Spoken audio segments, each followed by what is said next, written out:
Modesty 1.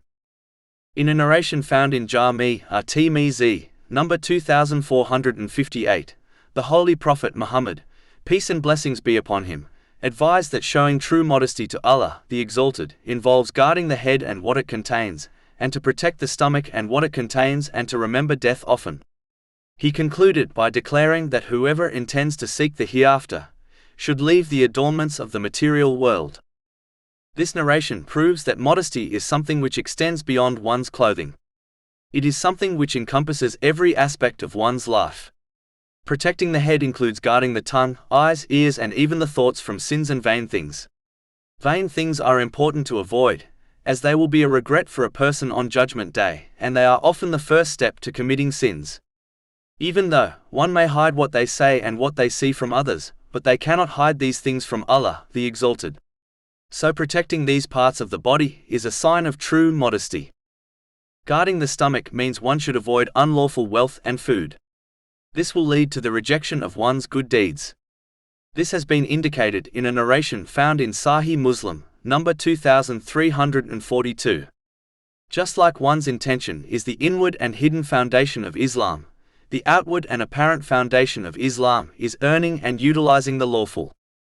Modesty to Allah, the Exalted, also includes remembering death often. Remembering death is important as it encourages one to sincerely obey Allah, the Exalted, and refrain from sins, as one is never sure when they will encounter death.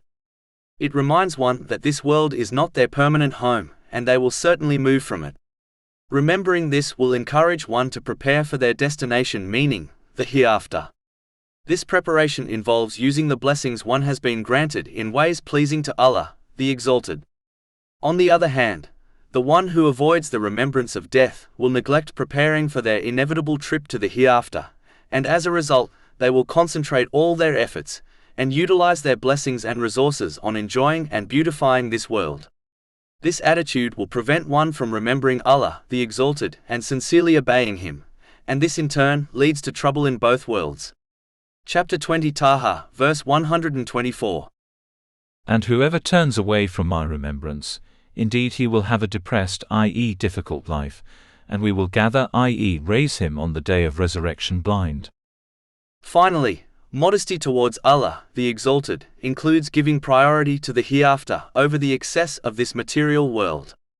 It is important to note, this includes taking from the material world in order to fulfill one's needs and the needs of their dependents without waste, excess or extravagance, as these are disliked by Allah, the Exalted. Chapter 7 Al-Araf, verse 31. And eat and drink, but be not excessive. Indeed he likes not those who commit excess.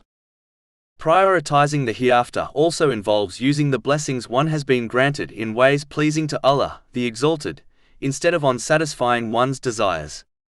The one who behaves in this manner will find peace and success in this world and in the hereafter.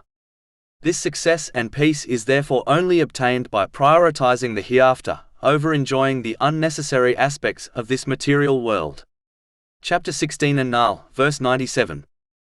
Whoever does righteousness, whether male or female, while he is a believer, we will surely cause him to live a good life, and we will surely give them their reward in the hereafter according to the best of what they used to do.